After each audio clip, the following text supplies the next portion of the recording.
رسول اللہ صلی اللہ علیہ وآلہ وسلم نے اس کے بعد غسان کے جو رئیس تھا جبلہ، اس کو بھی اللہ کے نبی صلی اللہ علیہ وسلم نے خط لکھا۔ یہ ایک بڑا ہی پیارا واقعہ ہے جو میں آپ کے گوش گزار کرنا چاہتا تھا۔ اس نے بھی اللہ کے نبی صلی اللہ علیہ وآلہ وسلم کی تعلیمات کو بھانپ لیا، لیکن یہ کچھ دیر کے بعد ایمان لایا جب حضرت عمر ابن خطاب رضی اللہ تعالیٰ عنہ کی حکومت تھی۔ یہ اپنے 250 افراد کے ساتھ حضرت عمر ابن خطاب رضی اللہ تعالیٰ عنہ سے ملاقات کرنے کے لیے آیا۔ اپنے ایک بہت بڑے علاقے کا، غسان کا ایک بہت بڑا علاقہ تھا، یہ اس کا حکمران تھا۔ حضرت عمر نے اسی سال حج کرنا تھا، یہ حضرت عمر کے ساتھ حج کرنے کے لیے آیا۔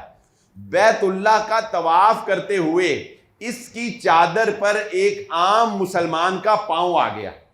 اس نے انسلٹ سمجھی کہ پلٹ کر اس نے ان کے منہ پر تھپڑ مار دی۔ حضرت عمر ابن خطاب رضی اللہ تعالیٰ کی عدالت میں انہوں نے اپنا مقدمہ پیش کی۔ یعنی یہ وہ بندہ تھا جو اپنے علاقے کا رئیس تھا اور اللہ کے نبی صلی اللہ علیہ وسلم نے اس کو خط لکھا تھا، اور اس وقت سے اس نے ذہن بنا لیا اور آہستہ آہستہ یہ مسلمان ہوا۔ حضرت عمر نے اس کو کہا کہ یہ جو تمہارے خلاف مدعی ہے، کیا اس کی بات سچ ہے؟ اس نے کہا جی اس نے میری انسلٹ کی، میری چادر پر اس نے پاؤں رکھا اور میں نے اس کو پلٹ کر مارا۔ حضرت عمر کہتے ہیں کیونکہ تم نے جرم کا ارتکاب کر لیا، اب یا تو تمہیں سزا بھگتنی پڑے گی یا اس سے معافی مانگنی پڑے گی۔